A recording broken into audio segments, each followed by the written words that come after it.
You're listening to Everything B9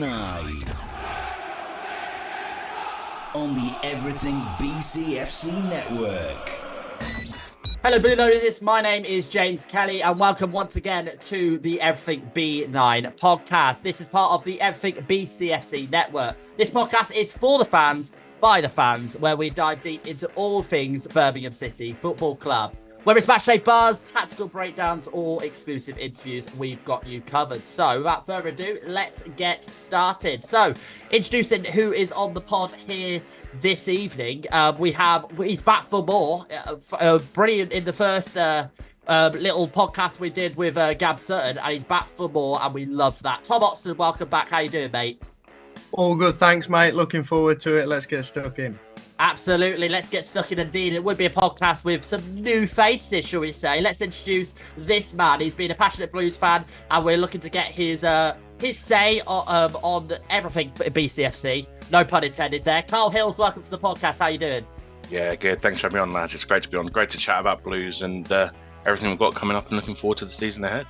Cool. And of course, we've got to have that extra little spice drop. A little special guest in there. Please welcome to the pod. He's very well known within the Blues community. Does some great stuff across Blues platforms. Please welcome Tommy Kelsall. Tommy, welcome to the pod. Oh, thank you for having me on, mate. It's lovely to be here. Good. So, without further ado, lads, let's get cracking. So, first of all, it's been Matchday 1. How exciting has it been to have domestic football back after what was obviously a positive Euros? Great, but it does not beat domestic football, and it's great to have it back. We're going to first talk about, obviously, the Matchday Experience is obviously a brand new thing, especially for Nighthead, introducing loads of different experiences per se. So, yeah, let's basically go at it. Tom, Oxland, did you know the game? What did you think about it? And kind of like the Matchday Experience from the first game back, that energy, the excitement. It was great. I mean, I had the pleasure of seeing Carlos while I was there as well. And we did touch upon how incredible the new atmosphere is pre-match anyway. Still needs a little bit of work during the match, but that's not really down to the owners. But overall, no, it was really, really exciting. The buzz was back when you got to the ground. All the new facilities are amazing. I'm sure we'll touch upon the bar-to-bar. That was, for me, mind-blowing. It was so impressive. The queue wait wasn't too long either, so I can't really complain. Loving the live music. And overall, it was just nice to see St Andrews packed again, which was great. And the big thing for me was if you turned up to St Andrews 2.5 hours pre-kickoff a couple of years ago, nobody would be there. It would be absolutely empty. You turn up on Saturday and it was rammed. It was ridiculous. So it just shows what a difference has already been made. Yeah, I think you kind of touched on the nail on the head there. It's the excitement of being back and kind of how full it was. What a great atmosphere it was indeed as well, Karl.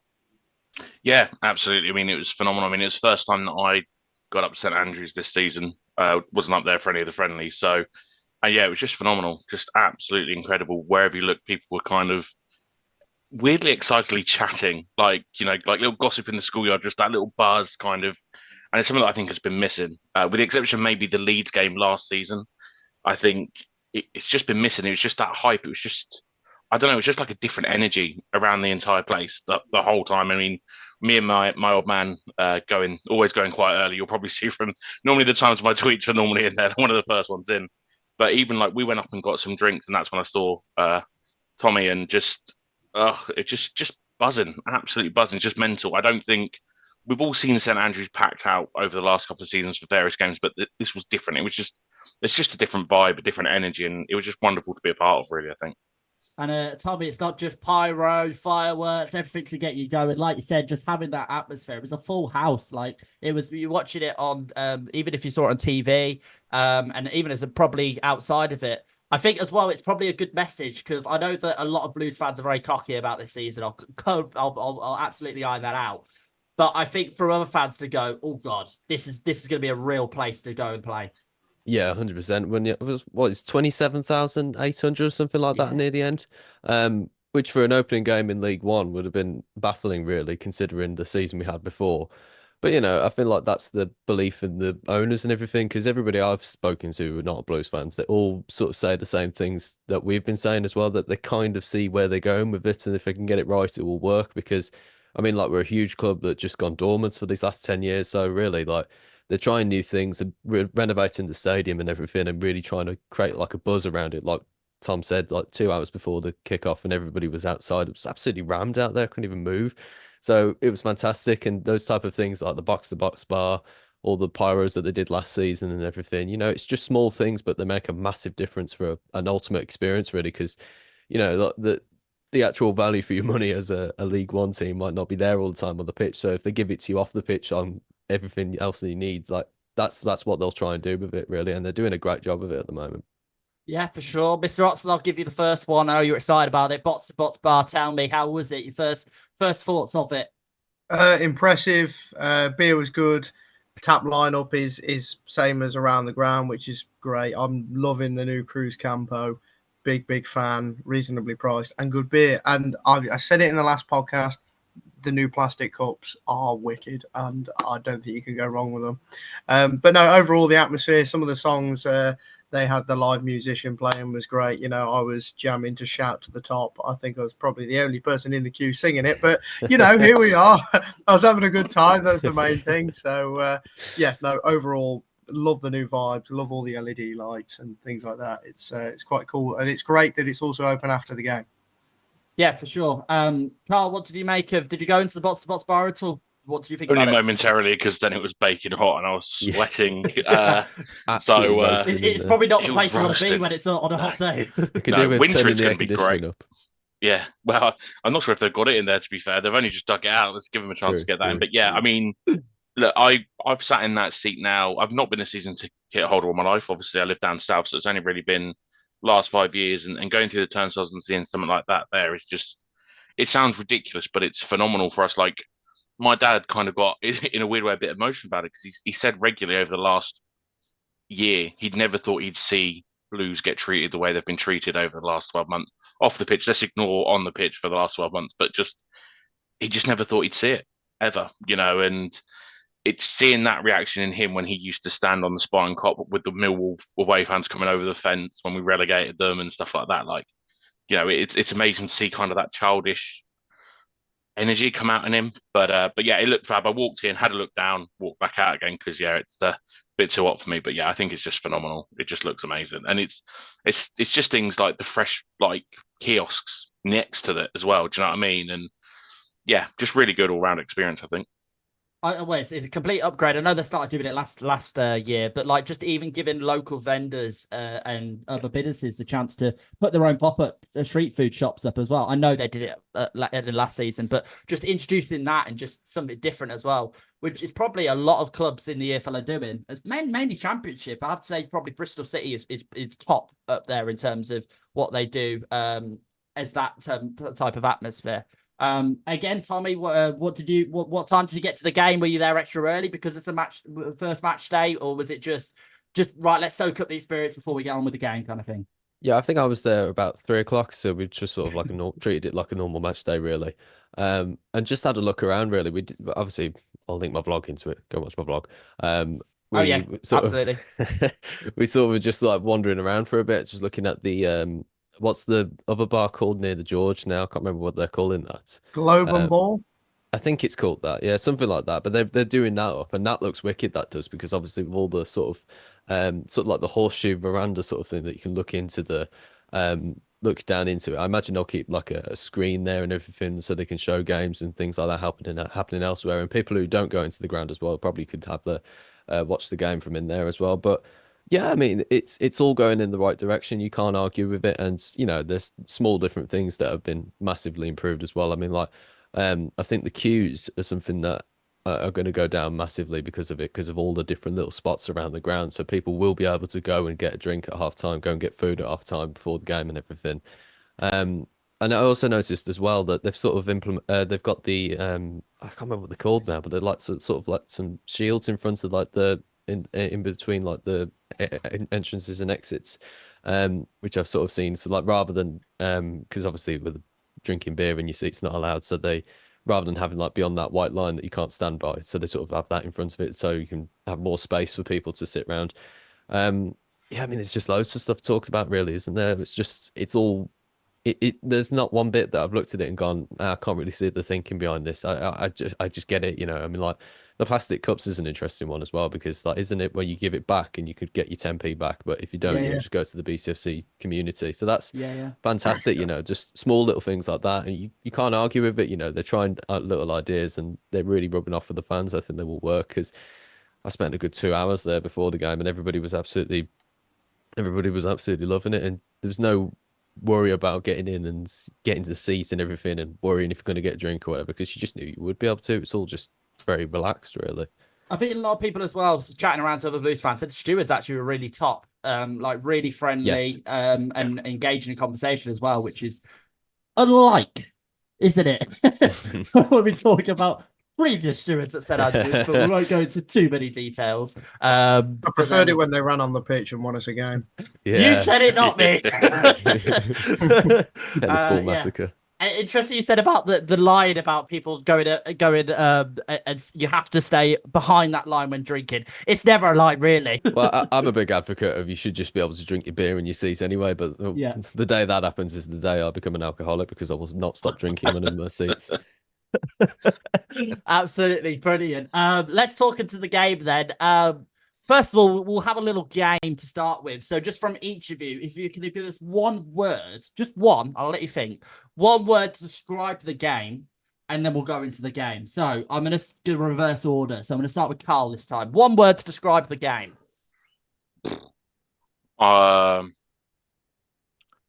Disappointing. Disappointing, I like it. Tom Oxland. Reality, I like it. Tommy. Unexpected. I was trying to think of something funny, but I think I'll go for something serious instead. I was going to say something like twist. Like, it's only it's only the first thing I could think of. I don't know if we're allowed to swear on here or not, but I could have given you a different word. Don't mind for me, to be honest. Etc. Okay, let's dive into it and talk about it then. Tom Oxland, obviously, there was a lot of hype. I will bring it up because I will brought it up as well. 3-1 from our prediction last time. We'll just brush it under the carpet a little bit. Just one of them. Do you know what I mean? But like you said, reality. Is it one of them where it's like that sometimes the over ego or the arrogance of not Blues fans, but just in general of other league fans as well, and going to the first game, you've still got to get the job done. And Reading, you got to give credit to them, and we will give credit to them. We will talk about it. But yeah, like you said, unexpected for a first game of the season. Yeah, I think it's definitely a reality check. It made me sit there and think, oh, God, we're going to rot in this league. But no, you know, there's no really real need to panic. Obviously, you look at the stats of things, it looks positive. Didn't feel that way watching the game, mind, but I think that was just because Reading executed their game plan so well. So credit to them. I think they've got a good manager in Ruben Sellers as well. So I do think Reading will have a decent season. But as for Blues, you know, long road ahead. Wolves won the league on a points record by drawing their first game. So that gives me small hope. Yeah, absolutely. Tommy, again, one of them where you just thought, we unexpected Reading lot. Yeah, I mean, like, I thought Reading were very compact. I thought they played very well. I thought the goal they took was very well taken as well, because the wasn't a very easy finish as well. And Peacock Farrell did his best to try and keep it out, but it's just that sort of triangle between the keeper's arm and his body, really. So, yeah, I mean, we were lucky to get the penalty, I think, on reflection. At the time, I thought it was a pretty obvious handball, but sort of watching it back was a bit, not entirely sure. But I wasn't complaining at all. I thought Alfie May took the penalty really well. I think the problem that we suffer is the same issue that we suffered a bit last season. It's the fact that we seem a bit too indecisive when we're in and around the box. It seems like, should we go this way? Should we go that way? I feel like we need to be a little bit unpredictable, because we're going to be so well studied by other teams this season, because everybody kind of gets the feeling that we're going to be a well set up team. So they'll study a lot about us. So that when they come up against us, if we've pretty much doing the same routine when getting in and around the box again, people will suss us out, I think. And also, I think it took away from the fact that we played pretty decent football as well. Like the passing was fantastic, like the just quick sort of one-touch football here and there. And Mark Leonard I thought he was my man of the match really, because he was just really spot on the ball, just real good control, great vision, didn't panic or anything, had a real good sense of just knowing where everybody was. But if we just pull the trigger a bit earlier or make a quick decision and try and just pull something off, then I think we'll score some goals, because Alfie Macy is like type that seems like that type of striker as well. Just sort of takes things when it suddenly comes to him. He's that type of good poacher sort of goal scorer, isn't he? Someone Hogan should have been. Well, yeah, but Hogan's gone now. We can rely on Alfie May to get us some goals. I'm absolutely certain of that. Oh, for sure. Carl, that goal that kind of just occurred, really, it was like a knife through butter, really. They kind of the unit just didn't quite work for that type of attack. And I suppose that shows the pressure of Blues. If they're going to play this expansive, high-attacking football that Davies wants to do, you've still got to watch your back line. And if your back line are not quite as a unit, it doesn't quite work. No, and I think if you look at it, Reading had 2 goals disallowed in similar circumstances when you think about it. We were lucky. I think one of them was a bit closer than the other one, but we won't talk about League One officiating just yet, because I think we've got a few more games of that to go, and we'll mention the back pass later, I'm sure. But I just think it's exactly that. I think Davis actually said it in one of his interviews. You've got to. It's great playing that and pushing up to press to. How's he phrase it? Press to score or something like that. Not to win the ball, but press to win or score. But you've still got to be able to watch that. And what Reading, I thought, did well in the first half, they were just missing out Leonard and Pack a lot of the time. They were just going over them.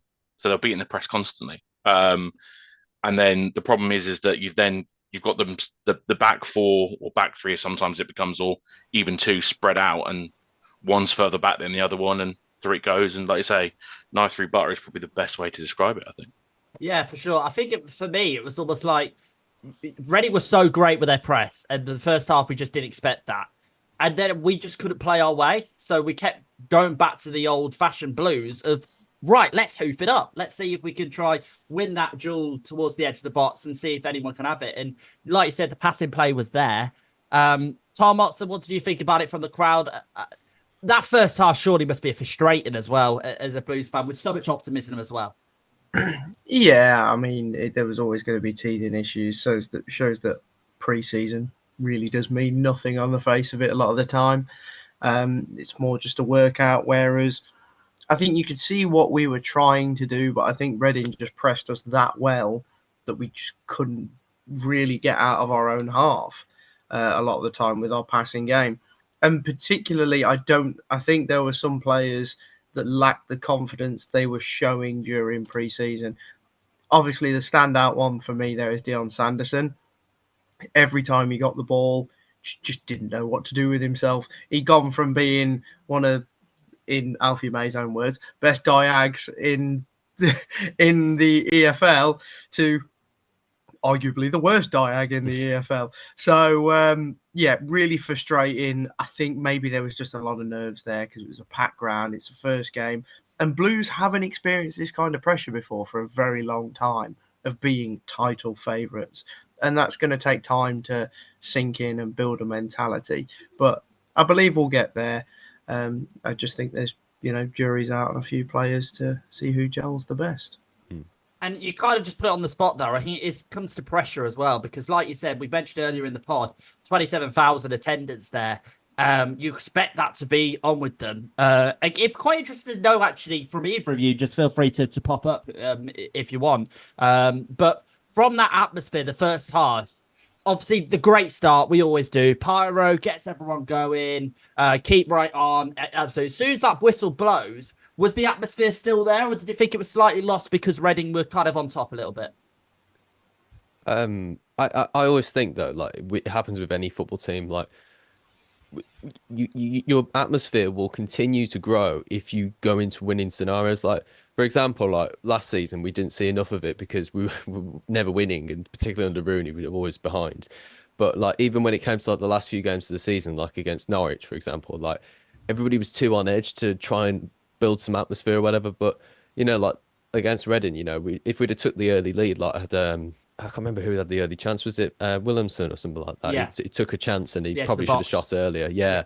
I think that had hit the back of the net. The whole ground would have just been going. So I don't think the atmosphere I think the atmosphere just reflects what was happening at the time. Was the fact that we were all expecting us to be in front and controlling the game and everything from what we'd seen in pre-season and all the signings we've been making, and for it to be 0-0 and then go behind, we're just sort of nervous for ourselves, really, and the fans will always say what they're feeling, so that's kind of how it is, really. If we go a goal up in the first 5 minutes and then maybe two up after 10 minutes later or something like that, then it's absolutely evident that the ground would just be buzzing, because Blues fans are fantastic when things are going well. So that I'm sure the players will see that if we do have those type of games, and particularly away as well, because we travel brilliantly away too.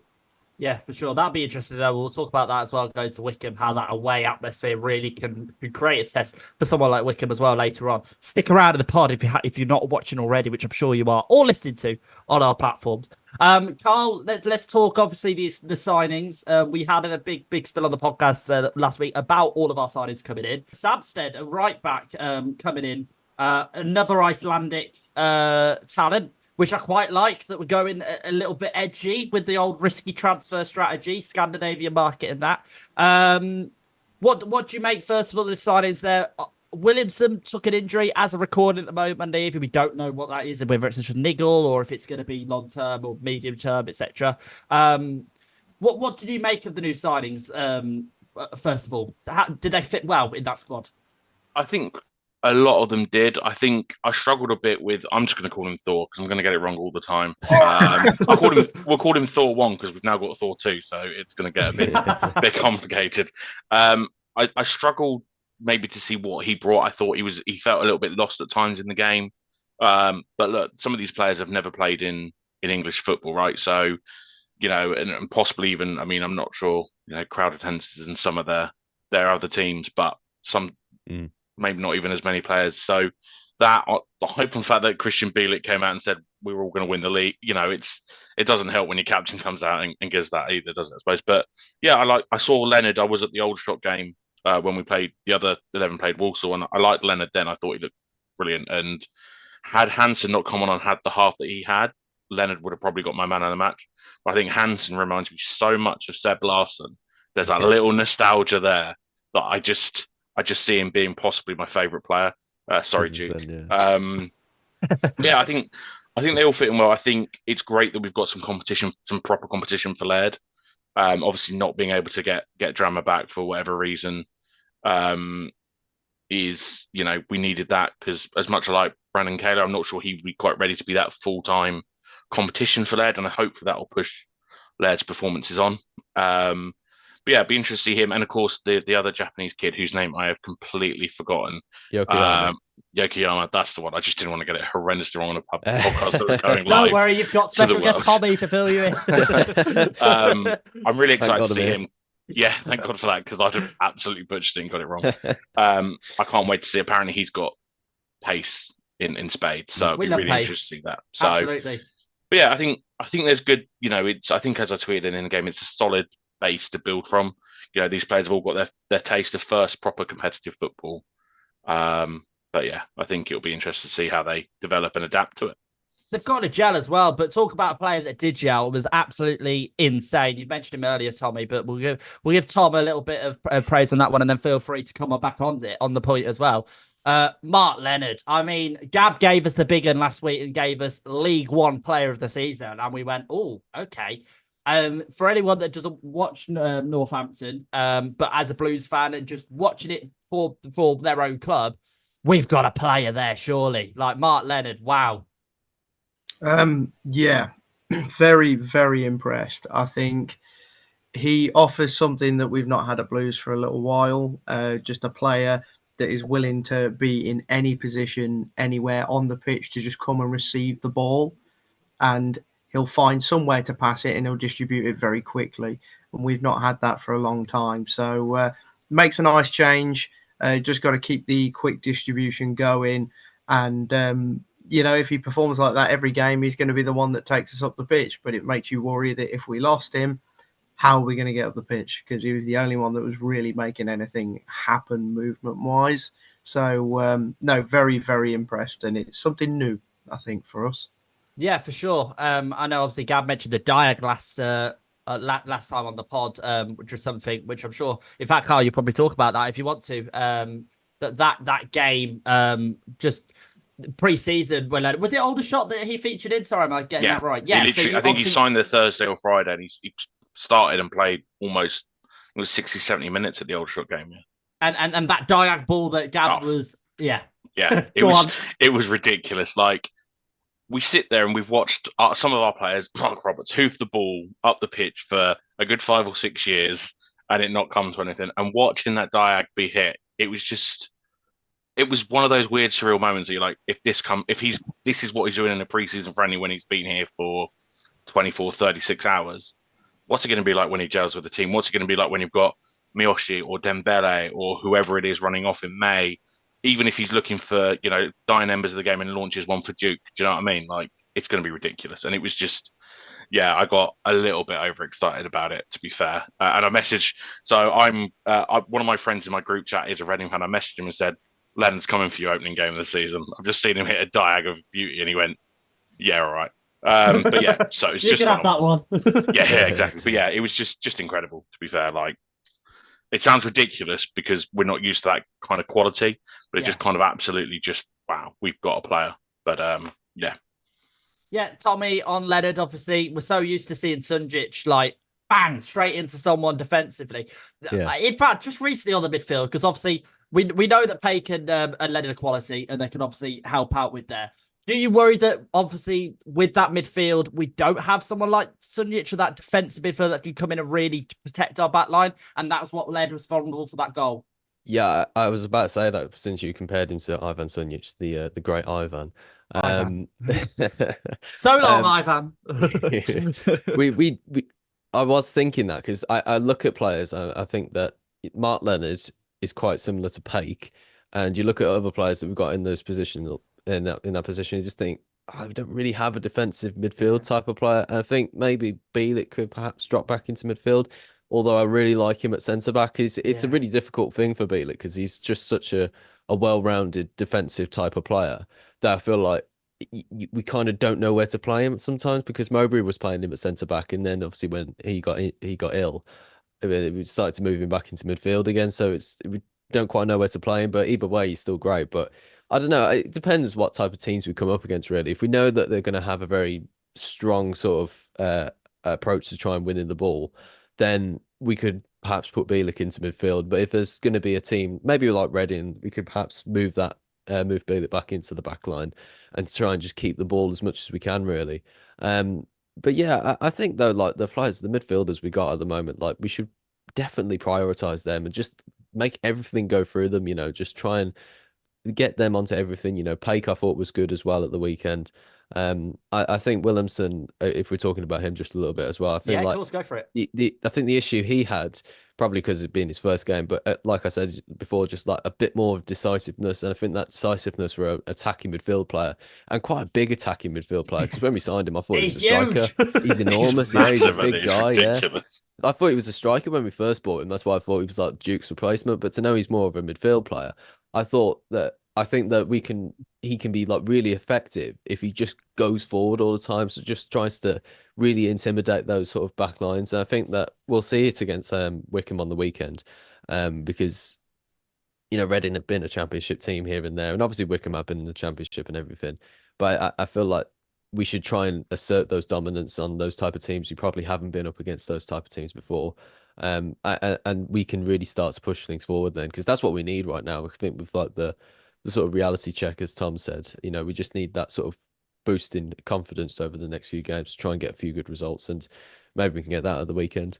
Yeah, for sure. I think you've kind of hit the nail on the head there. It's playing your tactics per different teams. Yeah, and obviously choose your tactics wisely based on the different opposition. And yeah, we'll see how it goes, really. What did you think, though, to what we call, well, we're not going to call it Davies Ball, because everyone calls their own manager ball per se, but the attacking kind of philosophy, it's different. It's going to get taken used to.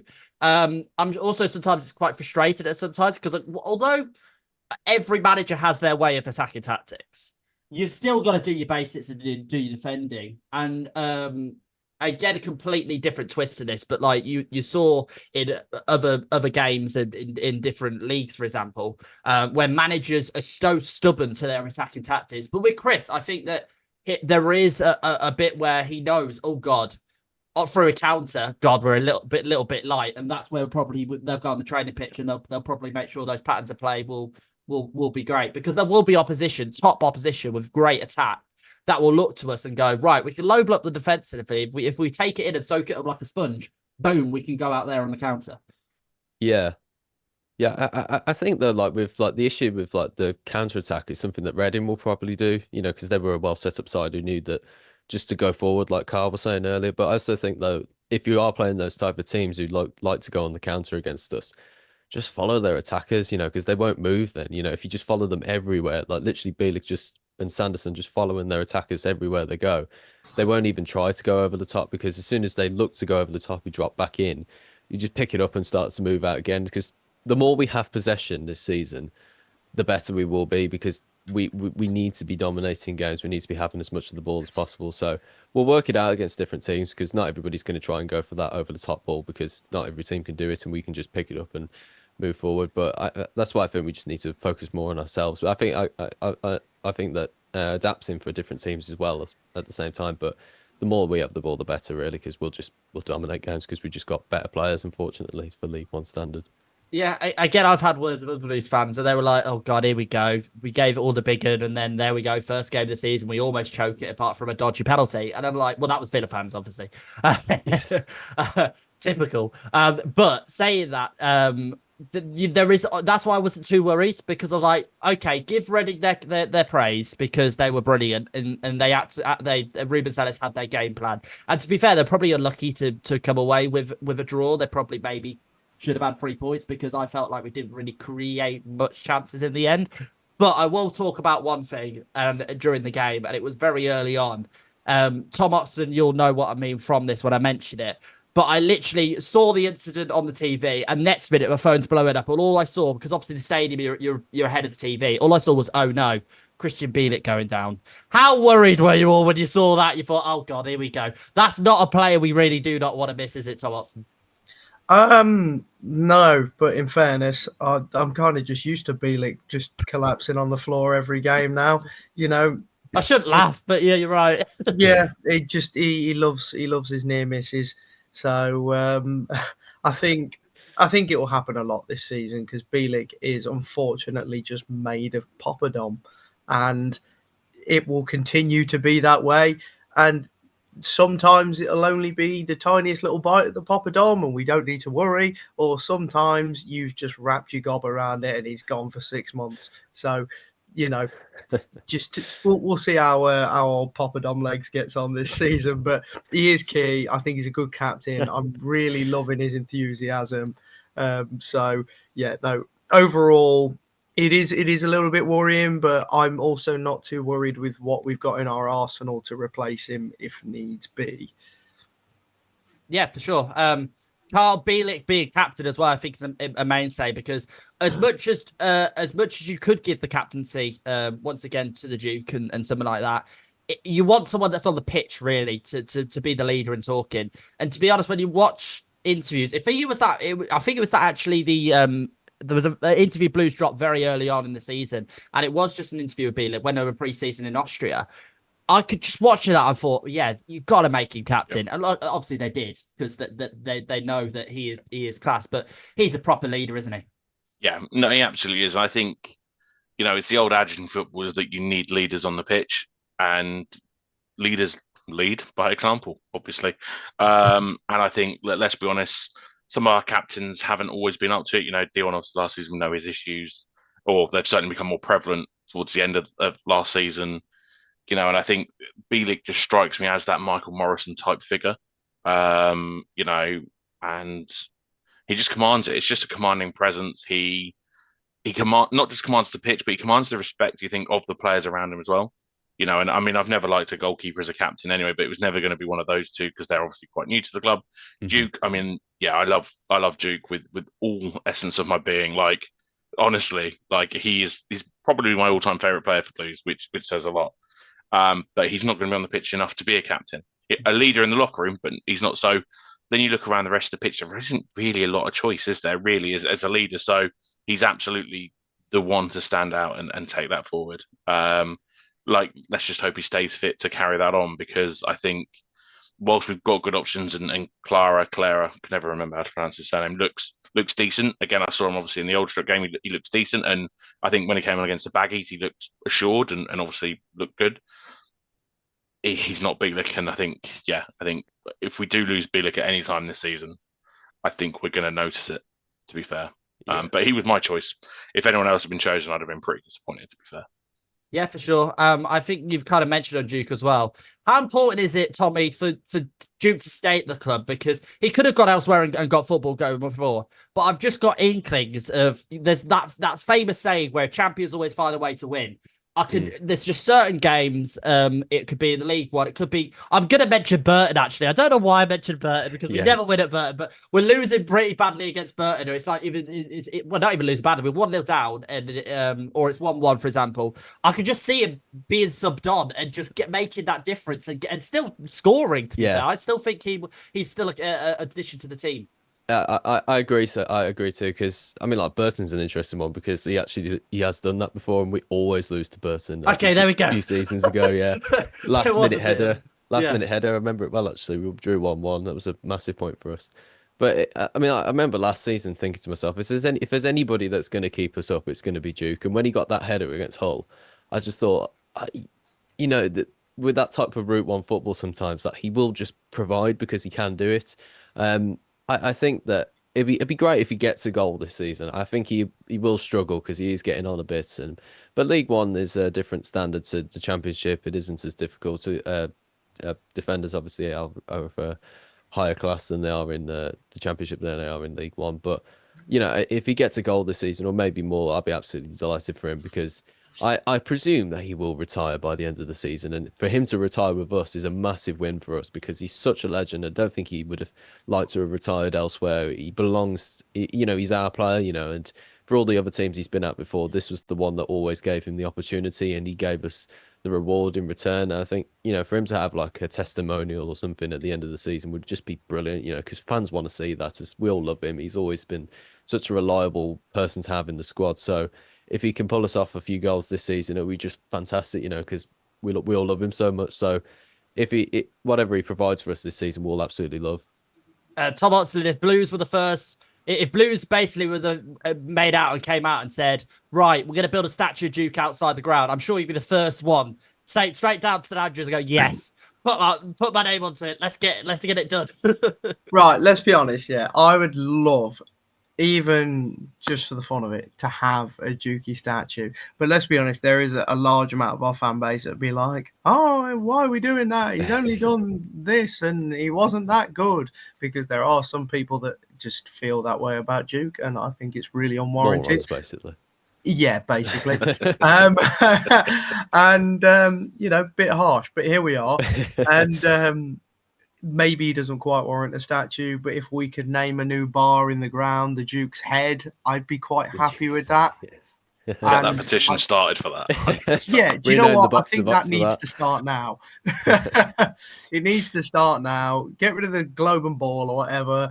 Duke's Head or bar to bar. What's the point in that? The Duke's Head is his head stretches that far for the ball that we've got such a long bar. And I don't care where you put it, just that you put it somewhere ideally near block 21. Here's one for you.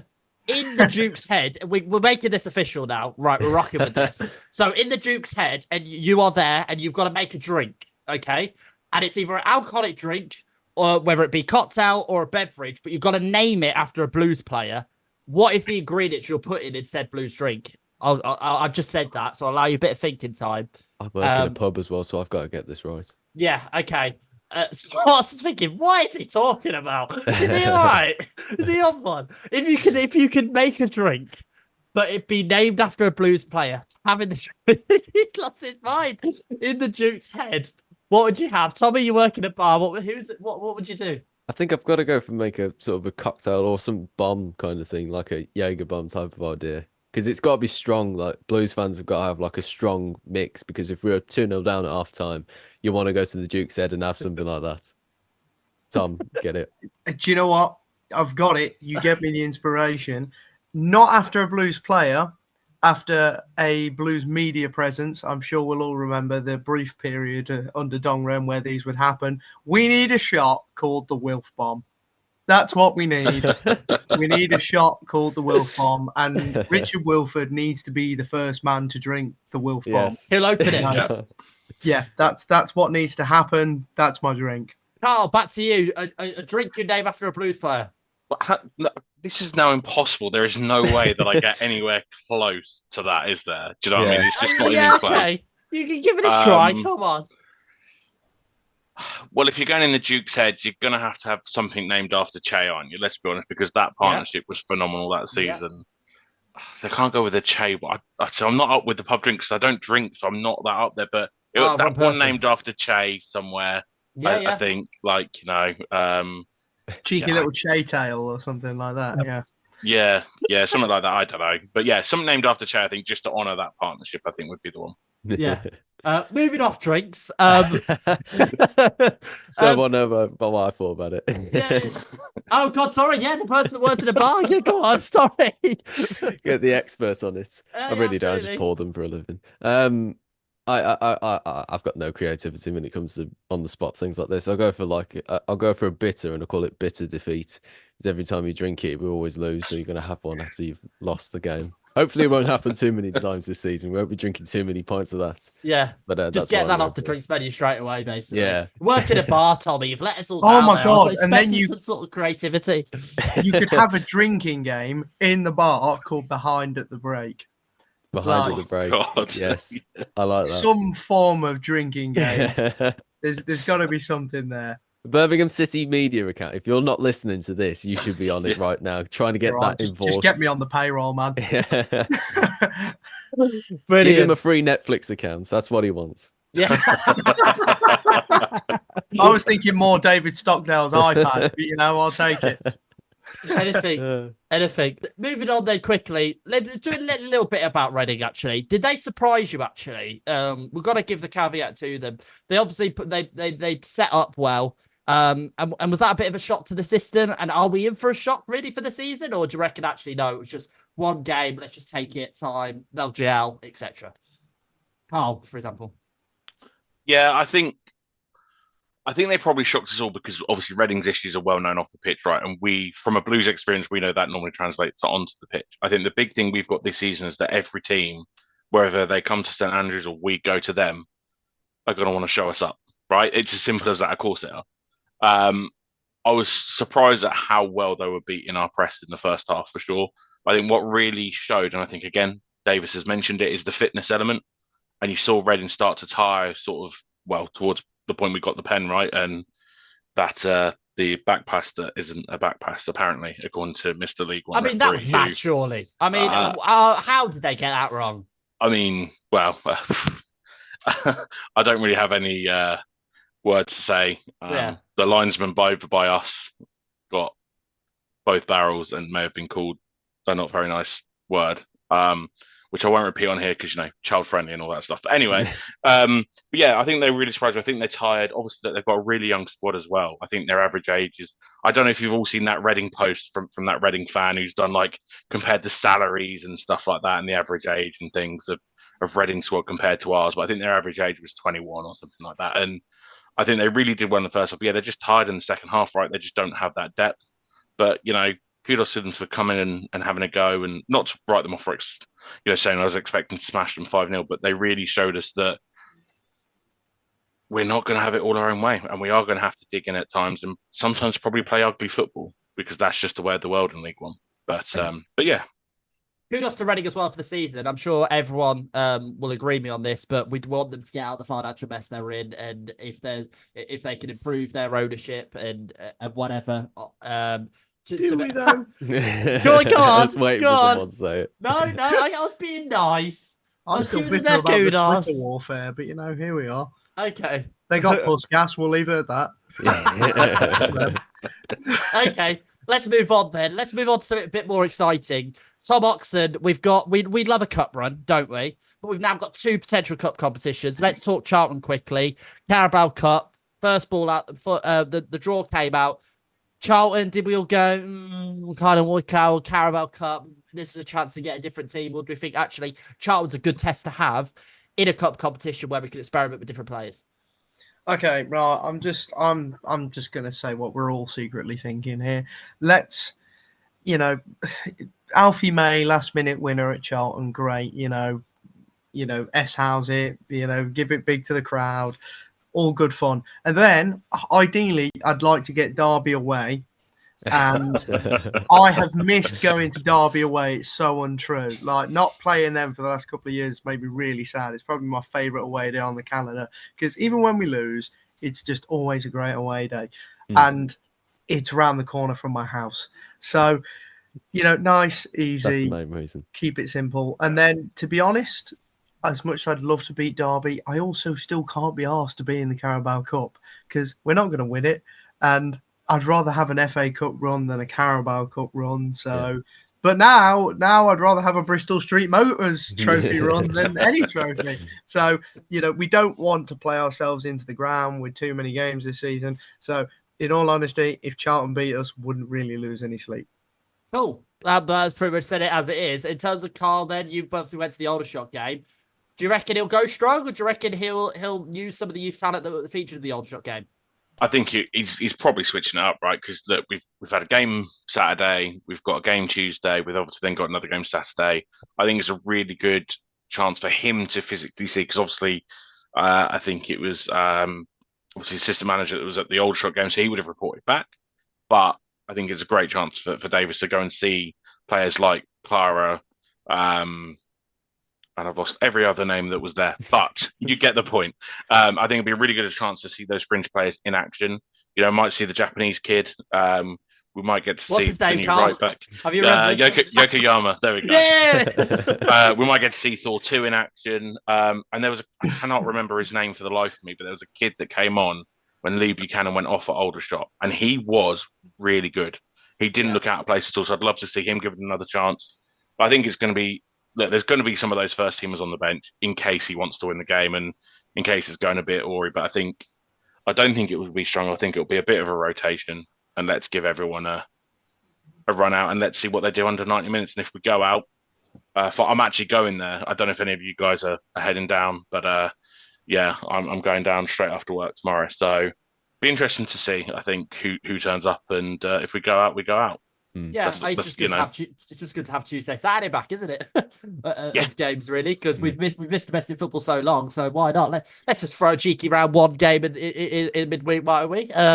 Tommy, briefly, just quickly on Charlton, what do you reckon? Do you think again it's basically a free hit? Yeah, I agree with everybody that said. I think like if we go out, whatever, but be good to go. It'd be good to get through again. I think I'll just be more interested by the performance. Like if we lose, but we play really well, I'd be quite optimistic because of that. Because it shows that we can play all sorts of teams really and everything. I think like if we do rotate the team and we still play well, then I think that's a win for us regardless, really. But if we can add an actual win onto that as well, I think that's just as good, really. Juke to back the winner. Well, you heard it. Could always do. You heard it here. Right, quickly then, Wycombe. Next game in the EFL. It's away day. There you go. We've got an away day. First game, away day. You can't beat an away day, can you, Tommy? First of all. Well, home games are pretty good. Away days are really good.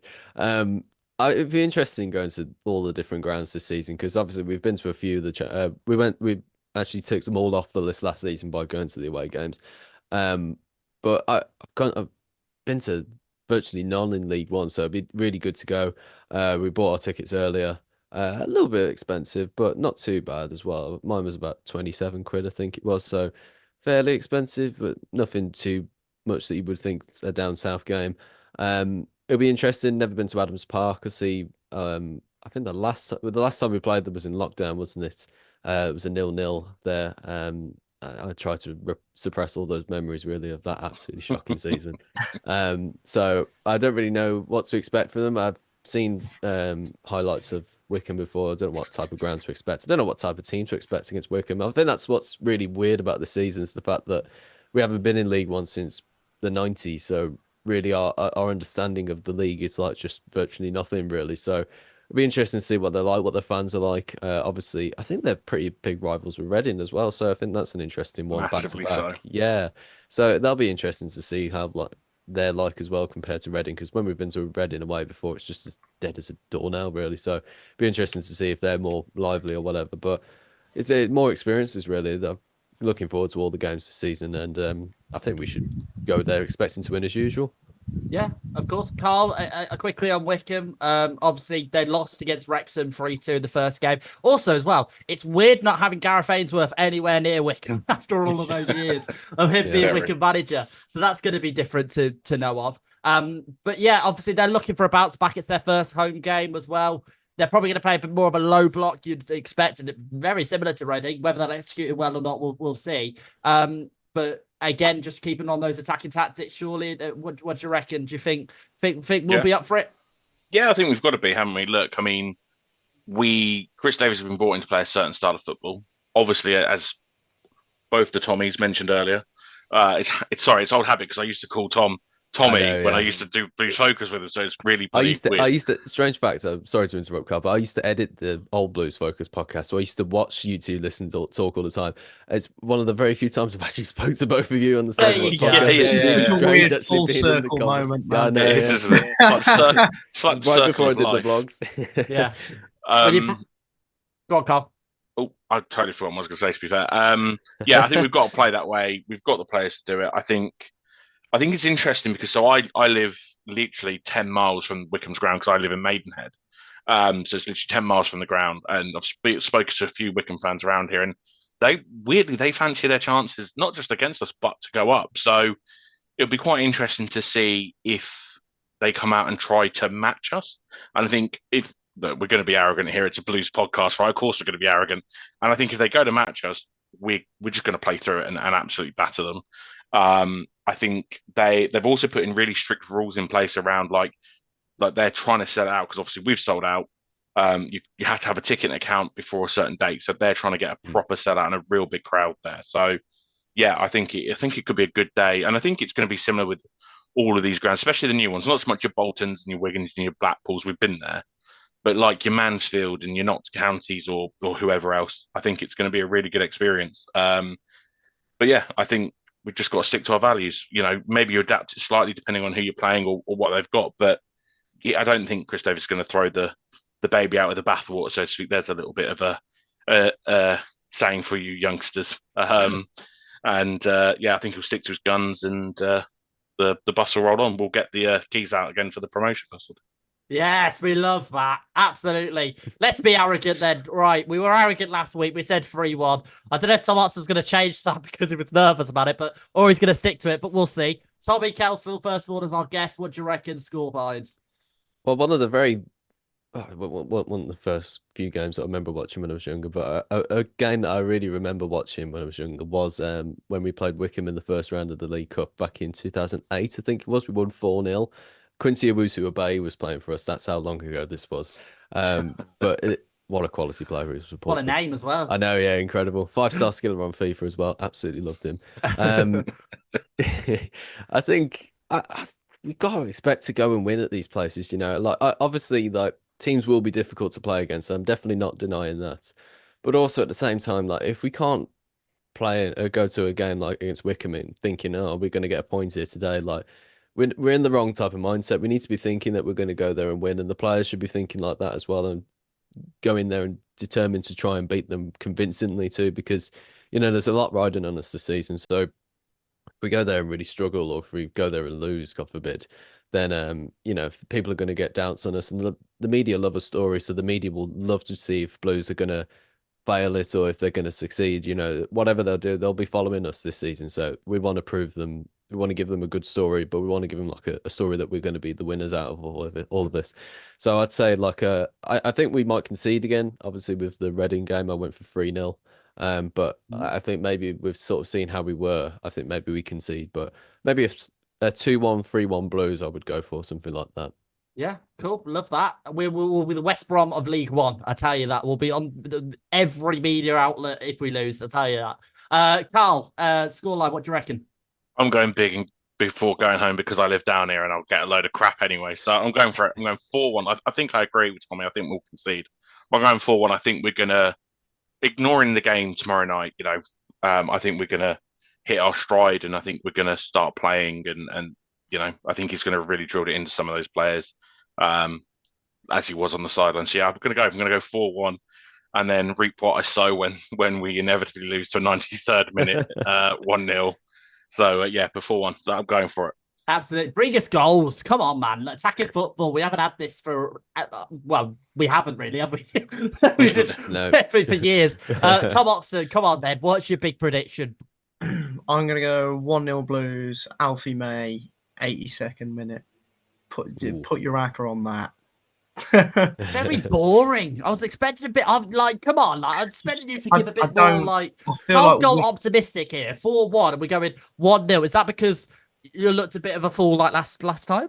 Maybe. Yeah, I've got a bit of egg on my face, and also I think Wycombe is it's a tough place to go, and yeah, I think they will make it incredibly tough, and I think it's probably the first proper little ground we've experienced in a league match for a long while, really.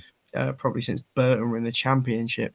So I think it's going to be tough, but we'll relish it. And Alfie May is going to get his second of the season, and we'll nick it. But I think we'll play convincingly. Yeah, for sure. I'm going to go 2-1. I reckon. I think it might be. Told me I was boring. No, right. Okay, all right.